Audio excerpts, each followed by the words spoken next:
नमस्कार दोस्तों, मैं मोहित रसिया आप सभी का वीके क्लासेस में हार्दिक स्वागत करता हूं। जैसा कि दोस्तों आप सभी को पता होगा कि हम लोग पिछले वीडियो में क्लास 9th का क्या किए थे दोस्तों, के एलिमेंट से इलेक्ट्रॉनिक विन्यास किए थे।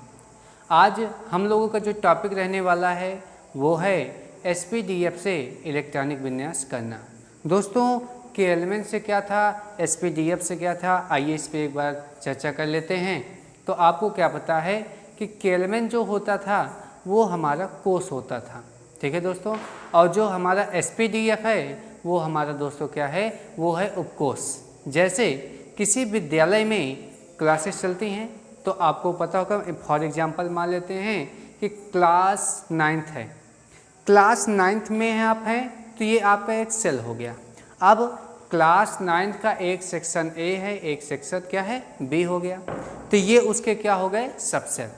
जैसे आपके क्लास का सेक्शन बटा होता है, ठीक उसी प्रकार से आपका क्या होता है कि यहाँ पर सेल के भी क्या होते हैं दोस्तों, सबसेल होते हैं। तो आपको हमने उस दिन 4 कोष के बारे में बताया था, 4 सेल के बारे में बताया था, जिसमें एक था के, दूसरा था एल, तीसरा था एम और चौथा क्या था दोस्तों, एन। तो आज उन्हीं को लेकर उनके साथ हम लोग आगे बढ़ते हैं कि किसी भी कोष के कितने उपकोष होते हैं, पहले हम इनकी जानकारी लेते हैं। तो ध्यान दीजिएगा दोस्तों और मेरे साथ नोट भी करते चलिएगा। तो यहाँ पर ये इम्पॉर्टेंट पॉइंट्स है, क्या है, किसी कोष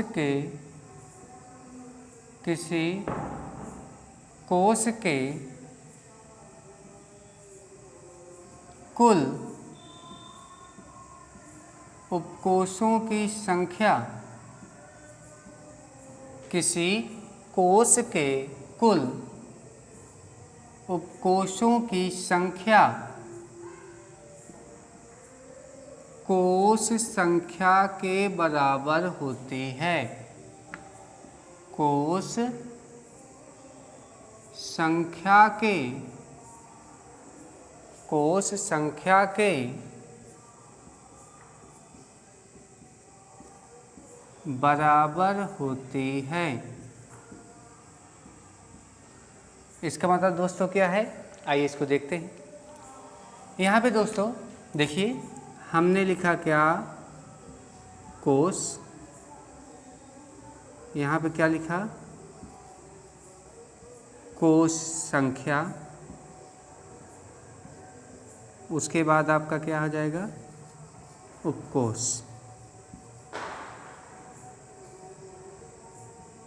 आइए, तो हमें क्या पता है दोस्तों कि जो कोष थे वहाँ पर हमने आपको पहले के एलिमेंट की ही बात करते हैं, के, एल, एम और एन। ये आपके 4 कोष हैं। कोष को इंग्लिश में क्या बोलते हैं दोस्तों, सेल बोलते हैं। तो ये क्या है, कोष संख्या। कोष संख्या में के का कितना आएगा, 1, एल में कितना आएगा, 2, एम में कितना आएगा, 3 और एन का कितना होता है, 4। तो ध्यान दीजिए, आपके सामने जो कोष दिए गए हैं, सेल हैं, वो हैं 1, 2, 3, 4। ये है इनकी कोष संख्या। और कोष कौन कौन से हैं, के, एल, एम और आपका एन। तो यहाँ पे आपने क्या समझा कि कोष संख्या जो है आपकी, वही कोष की क्या है, नंबरिंग की गई है। जैसे के का 1 कर दिया गया, एल का 2, एम का 3 और एन का 4। हमने आपको क्या बताया कि जो कोष है, यहाँ पे आप डिफिनीशन क्या पढ़ रहे हो, यहाँ पे जो नोट्स हमने आपको लिखाया है, किसी कोष के कुल उपकोषों की संख्या कोष संख्या के बराबर होती है। तो कोष ये है और ये है उसकी कोष संख्या। तो कोष संख्या उतनी ही होगी, उपकोष की संख्या उतनी होगी जितनी की कोष संख्या है। तो ध्यान दीजिएगा दोस्तों कि आपके पास 4 प्रकार के उपकोष होते हैं। उपकोष जो होते हैं दोस्तों कितने प्रकार के होते हैं, 4। कौन कौन सा, एस, पी, डी और दोस्तों एफ। एक आपका एस कोष होता है, एक होता है पी कोष, एक होता है उपकोष होते हैं। आपका एक S उपकोष, एक P उपकोष, एक D उपकोष और एक F उपकोष। ठीक है दोस्तों, तो ध्यान दीजिएगा। और इनकी जो ऊर्जा का क्रम होता है, सबसे कम ऊर्जा आपकी S की, उससे ज़्यादा P की, उससे ज़्यादा D की और सबसे ज़्यादा F की। अब आगे चलते हैं तो यहाँ देखेंगे तो उपकोष की बात कर रहे हैं। कोष संख्या कितनी दी गई है? 1।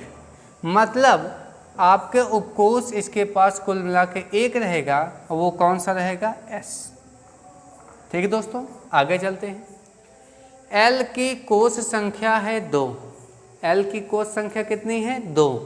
और इनकी जो उपकोष हो गए, मतलब इनके पास 2 उपकोष S और P। उसके बाद है M की कोष संख्या 3। मतलब M के पास 3 उपकोष होंगे S, P और D। और N की कोष संख्या है 4। मतलब इसके पास 4 उपकोष होंगे S, P, D और F। ध्यान दीजिए दोस्तों, इसको एक बार फिर से समझेंगे, फिर हम इसके आगे के टॉपिक को समझेंगे। क्या कह रहा है कि किसी कोष के कुल उपकोषों की संख्या कोष संख्या के बराबर होती है। इतना समझे? अब ध्यान दीजिए, कोष आपके 4 प्रकार के K, L, M और N। और कोष संख्या K के लिए 1, L के लिए 2, M के लिए 3 और N के लिए कितनी होती है दोस्तों? 4 होती है। और उपकोष की जो संख्या होती है तो कोष संख्या के बराबर, 1 है तो S, 2 है तो S और P, 3 है तो S, P और D और 4 है तो S, P, D और F। दोस्तों यहाँ पे ध्यान दीजिएगा, ये लास्ट पॉइंट है इसमें, इस टॉपिक का। तो इसमें देखिएगा, जब यस लिखा जाएगा तो क्योंकि K के पास केवल 1 है तो ये 1 यस लिखा जाता है। इसलिए 1 यस ही होता है, 1 P नहीं होता है, 1 D नहीं होता है। क्यों नहीं होता है? क्योंकि किसी कोष के पास जो कुल उपकोषों की संख्या होती है वो कोष संख्या के बराबर होती है। तो 1 वाले के पास तो केवल 1 उपकोष रहेगा ना, इसलिए 1 यस के बाद 1 P, 1 D, 1 F नहीं होता। 2 वाले के 2 ही हैं तो इसका मतलब 2 यस और 2 P होता है, 2 D नहीं होने वाला। 3 का तो 3 यस, 3 P, 3 D होगा, 3 F होगा ही नहीं। वैसे यहाँ पर 4 यस, 4 P, 4 D और 4 F के आगे नहीं होगा। ठीक है दोस्तों, इसको नोट कर लीजिए। तो आइए दोस्तों, जैसे अब हमने देखा कि कोष कितने होते हैं, आप कोष तो बहुत सारे होते हैं, K, L, M, N, O, P आगे जा सकते हैं। उपकोष कितने होते हैं तो हमने आपको बताया 4। कितने कौन कौन से? S, P, D और F। सबसे कम ऊर्जा किसकी होती है? S की। उससे ज़्यादा P की, उससे ज़्यादा D की और सबसे ज़्यादा किसकी होती है? F की। तो आइए अब हम ये देखते हैं कि जो ये S, P, D और F हैं, इनके उपकोषों में इलेक्ट्रॉनों की संख्या क्या होती है, आइए उसका देखते हैं। तो सभी लोग नोट डाउन करेंगे मेरे साथ। किसी उपकोष में इलेक्ट्रॉनों की कुल संख्या बराबर 2 × 2l + 1, जहाँ L द्विगंशी क्वांटम संख्या है। आपका L क्या है दोस्तों? द्विगंशी क्वांटम संख्या है। यहाँ पर आपके लिए एक नोट्स लिखा दे रहे हैं, इसको आप लोग याद रख लीजिएगा। क्या? यहाँ लिखेंगे उपकोष, यहाँ लिखेंगे L का मान। तो उपकोष हमने क्या बताया? S, P, D और F। ठीक है, तो यहाँ पे L का जो मान हो जाएगा 0, 1, 2 और 3। ठीक है दोस्तों, तो यहाँ पे आपने क्या देखा कि किसी उपकोष में इलेक्ट्रॉनों की जो कुल संख्या होती है वो होती है 2 × 2l+1। तो यहाँ पर यल आपके क्या है, द्विगंशी क्वांटम संख्या है। तो उपकोष आपके 4 S, P, D और F, और जो L का मान होगा S के लिए 0, P के लिए 1, D के लिए 2 और F के लिए 3। इसको नोट करिएगा। आइए अब इसके आगे हम लोग देखते हैं क्या, कि जैसे लिख रहे क्या हमने कि S उपकोष में इलेक्ट्रॉनों की संख्या, S उपकोष में इलेक्ट्रॉनों की संख्या। तो फार्मूला क्या होता है, 2 × 2l+1। हमको पता है क्या कि S उपकोष के लिए L की जो वैल्यू होती है वो कितनी होती है दोस्तों, 0। तो यहाँ पे हम क्या लिख देंगे, 2 × 0+1 इज इक्वल टू 2, 0 + 1 आ जाएगा 2 × 1 इज इक्वल टू 2। इसका मतलब आपने क्या समझा दोस्तों, कि यस उपकोष में जो इलेक्ट्रॉनों की संख्या आएगी वो कितनी आएगी दोस्तों, 2 आएगी। आइए इसी तरह से हम आगे चलते हैं। क्या P उपकोष में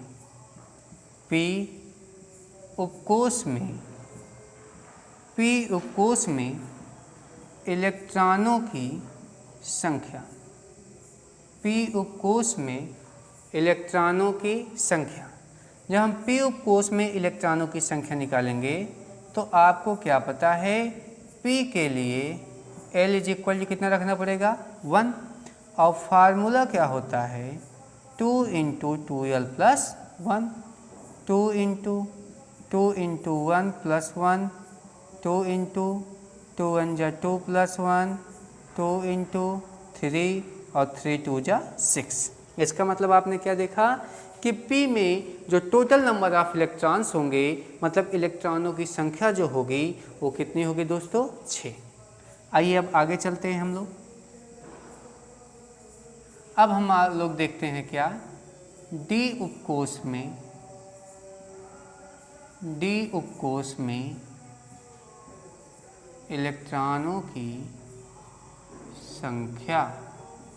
तो फार्मूला तो पता होगा, 2 × 2l+1 यूज करना है, लेकिन D उपकोष के लिए L की वैल्यू 2 रखी जाती है।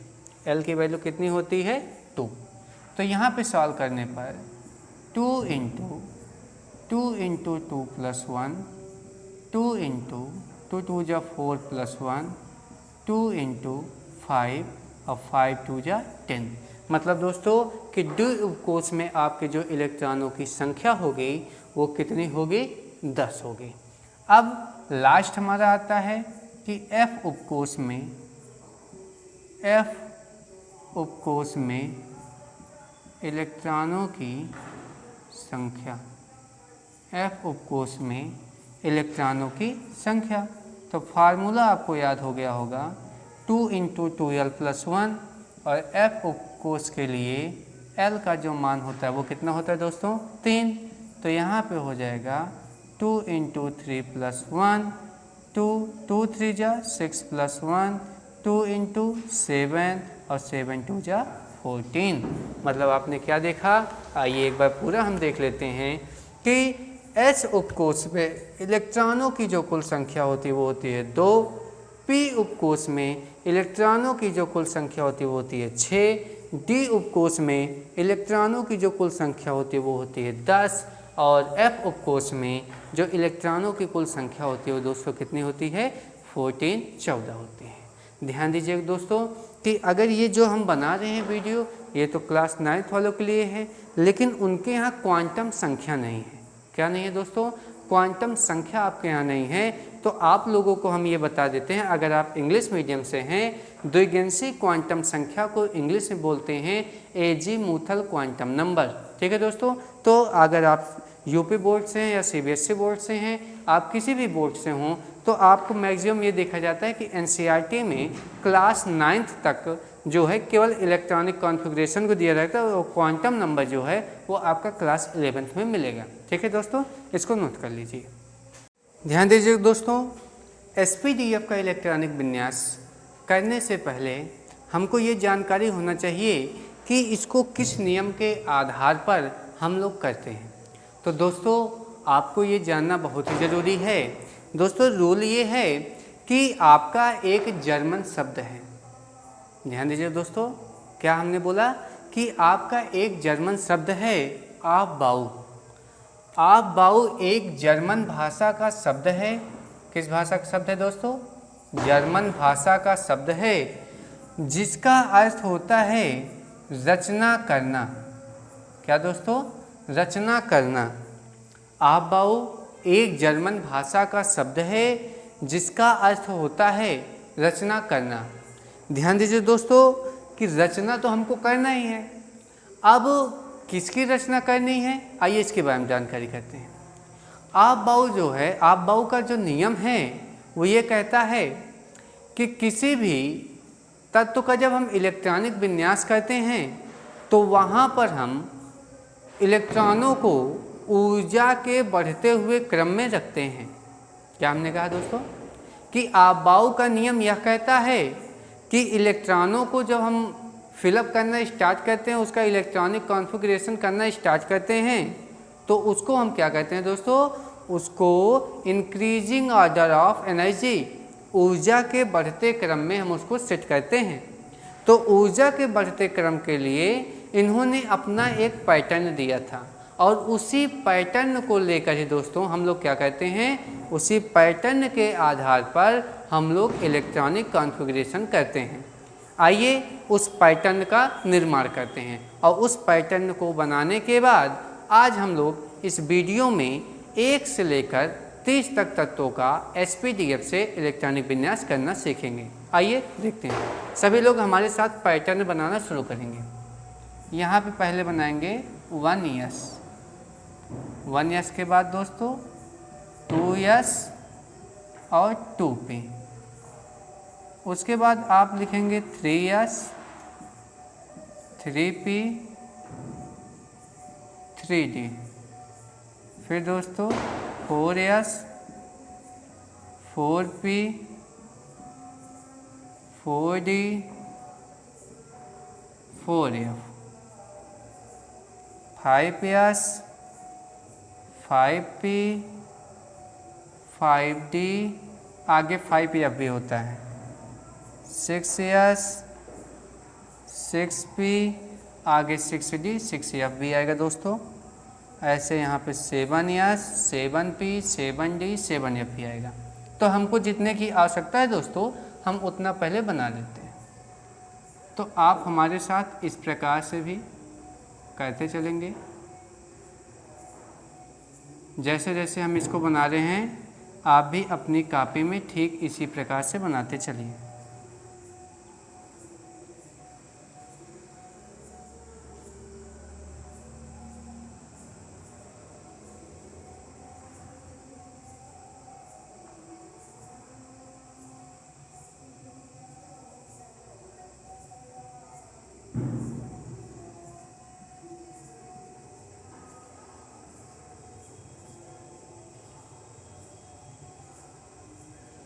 यहाँ तक आपने कर लिया होगा। अब ध्यान से देखिएगा, ये एरो का जो हेड है इसको इसके टेल से मिलाना है। कैसे मिलाना है? जिस प्रकार से मैं मिला रहा हूँ, ऐसे, मतलब इससे बिना टच किए पीछे से जाकर टच करेगा। जैसा मैं बना रहा हूँ एज दिस, आप भी ऐसा मेरे साथ बनाते चलेंगे।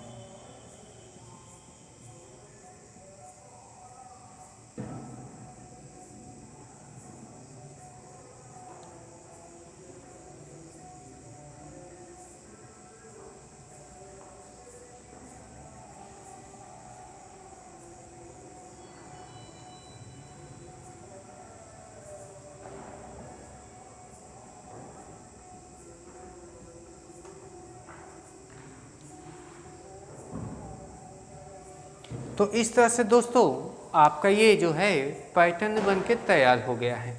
इसको नोट कर लीजिए। आइए फिर इसके आगे हम समझते हैं। नोट कर लीजिए, ध्यान दीजिएगा दोस्तों। आइए, जैसे हमको 1 से 30 तक करना है तो हमको तो ये पता है कि कितना क्या लेना है।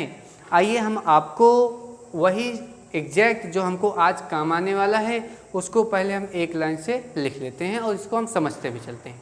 देखिएगा, सबसे पहले अगर इलेक्ट्रॉन फिलअप होगा तो किस में होगा? 1s में। उसके बाद 1s के बाद आपका किस में जा रहा है? 1s के बाद दोस्तों ये जा रहा है 2s में। 2s के बाद ये कहाँ आ रहा है आपका? 2p में। 2p से होते हुए कहाँ आ रहा है? 3s में। 3s के बाद होते हुए कहाँ आ रहा है आपका? 3p में। 3p के बाद आपका ये कहाँ आ रहा है? 4s में। 4s के बाद आपका ये कहाँ जा रहा है? आपका 3d में। ठीक है दोस्तों, तो ध्यान दीजिएगा, आपको यहाँ से लेकर 4s तक तो आपको याद करना होगा। आपको 1s से लेकर 4s तक का तो याद करना होगा। लेकिन इसके बाद हम लोग देखें क्या करेंगे। अभी मान लीजिए हमने 3D नहीं लिखा है, तब आप क्या करेंगे? हमको लिखना है, समझने के लिए एक ट्रिक आप समझ सकते हैं एक तरफ से। Delhi public school, Delhi public school, फिर दिल्ली पब्लिक स्कूल। अब आइए देखिए, 3p के बाद जो पहला d आता है हमने आपको बताया था वो सबसे पहले किस में आता है? 3 में। 3 के बाद अब जो d आएगा वो आएगा 4 में। 4 के बाद अब जो d आएगा वो किस में आएगा? 5 में। इतना तो आप समझ ही गए होंगे। अब p तो 3p आ गया है, मतलब 3 के बाद अब आएगा 4p में। 4p के बाद आएगा 5p, 5p के बाद आएगा आपका 6p। ठीक, 4s तो आ गया है, मतलब अब आएगा 5s, 5s के बाद आएगा आपका 6s और 6s के बाद आपका क्या आएगा? 7s। f आपको केवल और केवल कहाँ मिल रहा है? 4f पर यहाँ पे मिल रहा है। तो यहाँ पे इस तरह से, तो मतलब आपको 1s से लेकर 4s तो याद करना पड़ेगा कि 1s, 2s, 2p, 3s, 3p, 4s, यहाँ तक याद। अब उसके बाद ना याद हो तो कुछ नहीं, Delhi public school, Delhi public school, फिर दिल्ली पब्लिक स्कूल। और उसके बाद आपको इतना पता है कि भाई जो p आ रहा है, d तो स्टार्ट होता है 3 से, अब p आ रहा है तो एक बार 3p तो हो ही गया, मतलब अब 4 आएगा, फिर अगले p के पास 5, अगले p के पास 6। अब देखो 4s तो हो ही गया था, तो 5s, 6s, 7s। अब बचा f केवल 4 में यहाँ पे मिल रहा है। ठीक है दोस्तों, अब आइए, अब हमारा काम है थोड़े से यही जानकारी और लेते हैं। उसके बाद हमारा जो मेन टारगेट है SPDF से इलेक्ट्रॉनिक विन्यास करना, उसको करना सीखते हैं। तो ध्यान दीजिए, अब एक चीज़ और यहाँ से हमने क्या सीखा, ये तो हो गया इलेक्ट्रॉनिक विन्यास करने का जो क्रम है उसको हम देख लिए। उसके बाद अब यहाँ पे एक बात ये देखना है कि यस में जब हम इलेक्ट्रॉन फिल करेंगे तो यक्स में मैक्सिमम कितने इलेक्ट्रॉन? 2, मतलब मिनिमम 1 और मैक्सिमम 2। ठीक है दोस्तों, उसके बाद जब हम P की बात करते हैं तो P में मिनिमम 1, मैक्सिमम 6। D की बात करेंगे तो D में मिनिमम 1 और मैक्सिमम 10। और F में आपका दोस्तों, F में कभी कभी तो केस बन जाता है कि उसमें 0 इलेक्ट्रॉन भी हमको रखना पड़ता है, मतलब 0 भी हो जाता है। और वैसे सामान्यतः क्या देखा जाता है कि आपका 1 से लेकर कहाँ तक? 14 तक रखा जाता है। ये सब दोस्तों क्या है? ये है इलेक्ट्रॉनों की संख्या, नोट कर लीजिए। आइए दोस्तों, अब हम लोग देखेंगे कि SPDF से इलेक्ट्रॉनिक कॉन्फ़िगरेशन को कैसे किया जाता है। तो ध्यान दीजिएगा दोस्तों, यहाँ पर इलेक्ट्रॉनिक विन्यास करने के लिए आपको क्या पता है कि हमने पिछले वीडियो में बताया था, जब आपको केलेमैन से इलेक्ट्रॉनिक विन्यास पढ़ा रहा था, हमने आपको ये बताया था कि किसी भी तत्व का जो परमाणु क्रमांक है, अगर वह तत्व उदासीन अवस्था में है तो वही उसके क्या होता है, वही होता है उसमें इलेक्ट्रॉनों की संख्या। तो ध्यान दीजिएगा दोस्तों, यहाँ पर जब आप लोगों को इलेक्ट्रॉनिक विन्यास करना होगा तो एक बात का ये ध्यान देना होगा क्या, कि हम लोग इलेक्ट्रॉनिक विन्यास SPDF से कर रहे हैं। यस में मैक्सिमम 2 इलेक्ट्रॉन, P में मैक्सिमम 6 इलेक्ट्रॉन, D में मैक्सिमम 10 इलेक्ट्रॉन और F में मैक्सिमम कितना दोस्तों, F में मैक्सिमम 14 इलेक्ट्रॉन। आइए देखते हैं। तो हाइड्रोजन के पास जो कुल इलेक्ट्रॉनों की संख्या है वो है कितनी, 1। तो सबसे पहले इलेक्ट्रॉन किस में जाता है, 1s में, 1s में जाएगा। लेकिन हाइड्रोजन के पास केवल 1 इलेक्ट्रॉन है तो ये हो जाएगा 1s1। चलिए आगे चलते हैं। अब है हीलियम। हीलियम में इलेक्ट्रॉनों की कुल संख्या कितनी हो गई, 2। तो इसका इलेक्ट्रॉनिक विन्यास करने पर कितना हो जाएगा, 1s2। ध्यान दीजिएगा। लिथियम है, लिथियम का जो परमाणु क्रमांक है वो दोस्तों कितना है, 3। तो इसका जो इलेक्ट्रॉनिक विन्यास होगा वो हो जाएगा 1s2। अब यस में तो 3 जाएगा नहीं, तो अब इसके लिए जब यस में पूरी तरह से फिलअप हो जाए तो हम चलेंगे 2s में, हो जाएगा 2s1। तो टोटल नंबर आप जब काउंट करेंगे इलेक्ट्रॉन का तो 2 1 कितना आया, 3, तो आपके 3 हो जाएगा। अब बेरिलियम है, बेरिलियम का एटॉमिक नंबर 4, मतलब इसमें नंबर ऑफ जो आपके इलेक्ट्रॉन्स हैं वो भी कितने होंगे, 4। तो इसका इलेक्ट्रॉनिक कॉन्फ़िगरेशन करने पर 1s2 2s2। अब देखो यस में मैक्सिमम 2 जाएगा, मतलब 5th वाले में हमको आगे देखना पड़ेगा। चलिए आगे। तो बोरान है, बोरान का आप में, बोरान में इलेक्ट्रॉनिक संख्या कितनी है, 5। इसका इलेक्ट्रॉनिक कॉन्फ़िगरेशन करेंगे तो 1s2 2s2। अब 2s तो पूरी तरह से फिल हो गया, आप कहाँ जाएगा, 2p, तो आ जाएगा आपका 2p। अब देखो 2 2 4, बचा कितना, 1, तो आ जाएगा आपका 2p1। चलिए आगे। कार्बन है तो 1s2 2s2 2p2, 2 2 4 2 6 हो गए। फिर आगे चलेंगे 1s2 2s2 2p। अब ध्यान दीजिए दोस्तों, यस के लिए बाउंडेशन है कि इसमें 2 से ज़्यादा नहीं जाएगा, लेकिन पी में 6 तक जाता है। तो यहाँ पे कितना हुआ, 2p, अब हो जाएगा 3। ऑक्सीजन के लिए चलेंगे तो 1s2 2s2 और आपका 2p4। उसके बाद इसी तरह जब आगे चलेंगे तो आपका 1s2 2s2 2p5। और 10 के लिए जब चलेंगे तो आपका 1s2 2s2 2p6। तो ध्यान दीजिए दोस्तों, इस तरह से हमने क्या देखा कि आपके 1 से लेकर 10 तक तत्वों का इलेक्ट्रॉनिक विन्यास कितने आसानी से हो गया। यस में मैक्सिमम 2 इलेक्ट्रॉन जाने हैं और पी में मैक्सिमम 6, मतलब यहाँ पे 6 इलेक्ट्रॉन हो गए हैं। अब ये भी पूरी तरह से क्या हो गया दोस्तों, फिलअप हो गया है। आइए चलते हैं हम आगे की ओर देखते हैं। ध्यान दीजिएगा दोस्तों, यहाँ पर आपको दिया गया है सोडियम। अब सोडियम का एटॉमिक नंबर कितना है आपके पास, 11 है, मतलब इसमें नंबर ऑफ इलेक्ट्रॉन्स कितने हैं, 11। अब आइए इसका इलेक्ट्रॉनिक विन्यास करेंगे। तो सबसे पहले 1s में 1s2, फिर 2s2 2p6। यहाँ तक तो टोटल आपका कितना हुआ दोस्तों, 10 हुआ था। अब यहाँ पे देखो 2p के बाद किस में जाएगा, 3s में, कामा 3s में कितना बचा, 2 2 4 6 4 10, बचा 1, 3s1।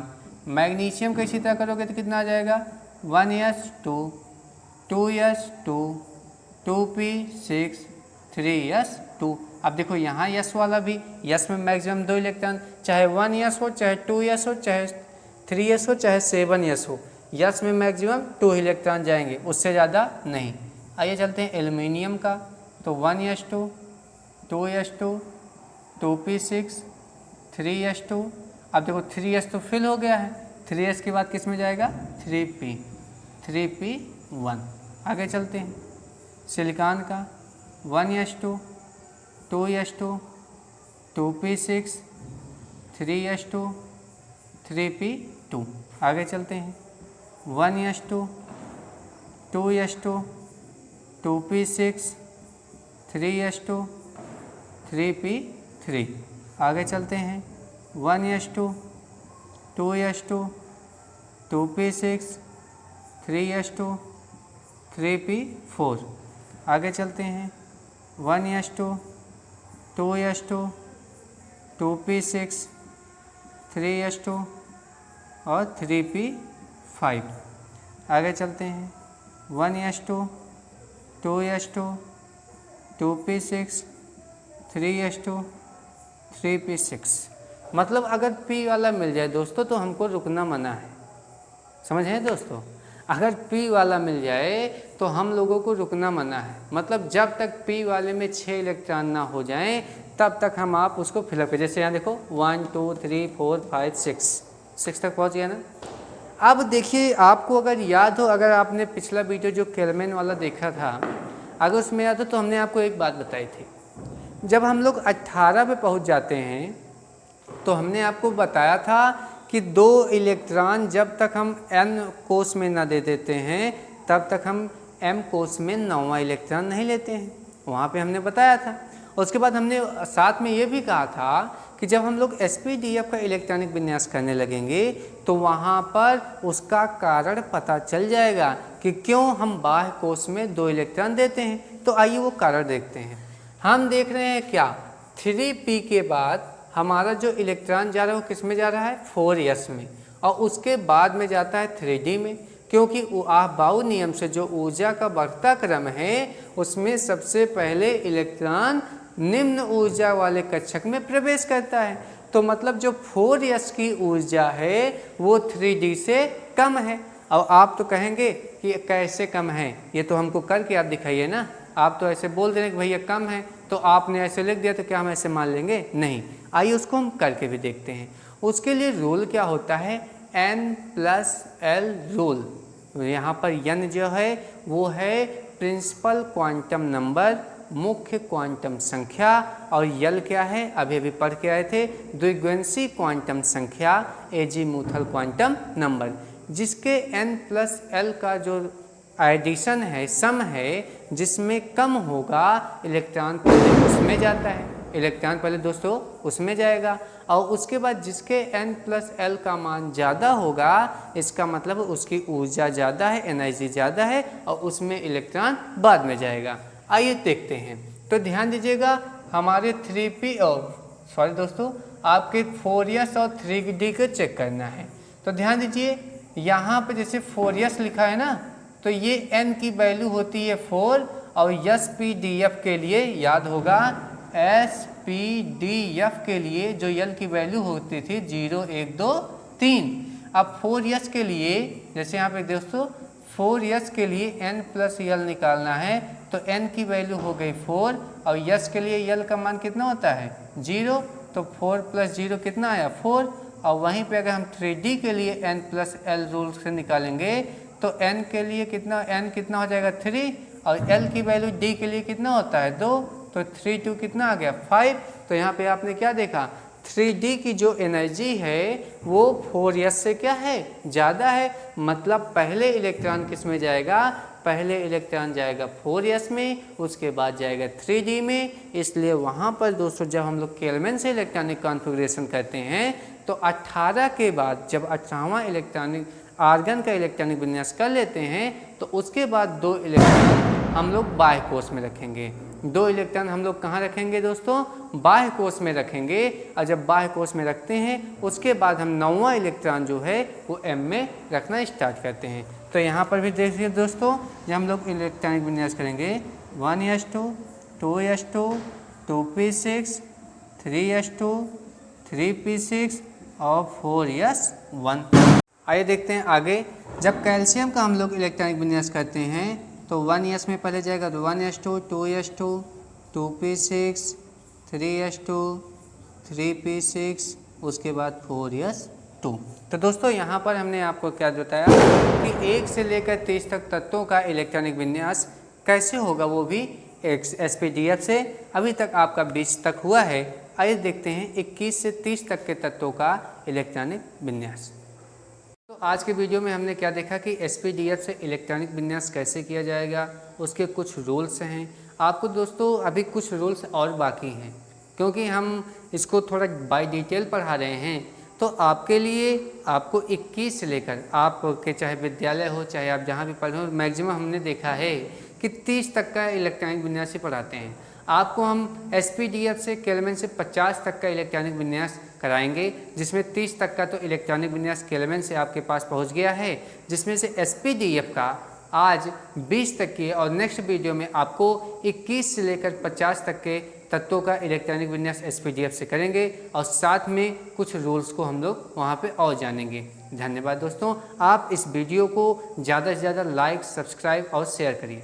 धन्यवाद।